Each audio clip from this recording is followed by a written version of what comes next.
د ماښامي ټایم شو، ماښامي نه بس ناوخته شوله. اوس راته وایي چې چای راله پخه کړه. هلته خو د جمعې ورځ لیدلې ده که نه، د جمعې ورځ زما دومره زیات کار وي که نه چې اړو ختمېږي نه. نو ورسره مې ورته نګرز هم جوړ کړو. دا هم چې خپله کور کې جوړې که نه کافي ټایم واخلي رانه. دا ټول مې تیار کړم. زه چې کومه ورځ د ټول سړي کور کې وي په دې ورځ لږ خاص ډیش ورته جوړوئ، خاص څه ورته پخوئ. دا زه خاص کر ښځو ته وایم ځکه چې د هغې هم زړه غواړي که نه، او دغه دی چې ښایسته خوراک وکړي. او بیا ستاسو دا شکوه شکایت به هم نه چې په کور کې نه ایسارېږي. تاسو خپله ښکلي ښکلي خوراکونه جوړوئ که نه، نو دا محنت خو به تاسو کوئ که نه. خبرو په چکر کې به رانه دا نور اوس وځېږي. دا به راغونډ کړو. او نن به زه اوس پخوم هم نیتي ساګ. ښه ما ځینې خلک کتلي دي چې هغوی شپې کې سبزي نه خوري، هغوی شپې صرف او صرف غوښه خوري. داسې خلک تاسو کتلي دي؟ داسې خلک شته چې صرف او صرف شپې هغوی غوښه خوري.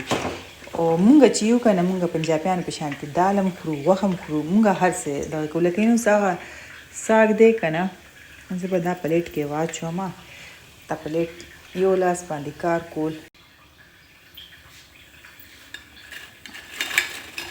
نو دغه دی، نو هغه خبره مې ته کوله چې لکه دا اوس دا ساګ به پخوم که نه. نو ځینې خلک وایي چې نه شپې ساګ دال دا به نه خورو، موږ صرف یا چکن یا شوربه.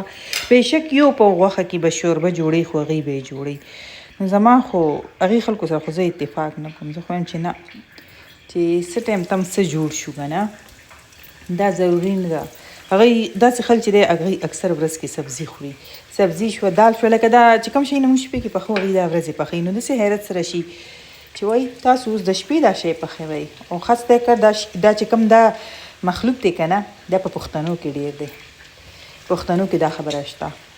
جبکې پنجابیان چې دي که نه، هغوی چې سم وخوړو څه یې جوړ کړ، هغوی دا دغه نه کوي، دومره پروا نه کوي چې زه یو وخوسه کم دی کې یو پوچکې غونه کې ما جوړ کړی و، دا ټولو کې ورکوټی و.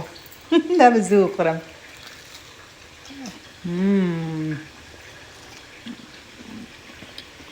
هم مزیدار. د بازار وال چې دي که نه وروسته پرېږدي.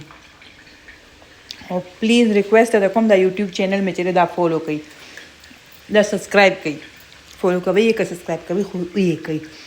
هډي له مې ایمیل پیک کې چای پخې کولې چې پی خلاص ډېر نو ځان ته به اوس د خلاصو پی والا چای پخوم، او یو کس ته به توره چای پخوم. داسې ډرامې هم کتلي دي. موږ په اوږدو به ورته اوس راتاویږم.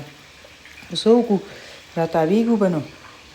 دا موبایل دا ویډیو څنګه ښي خدایه پاکه نو. زه صحیح شو، خپل خیال ساتئ. دا و د ماښامي د ماسخوتاني سلام.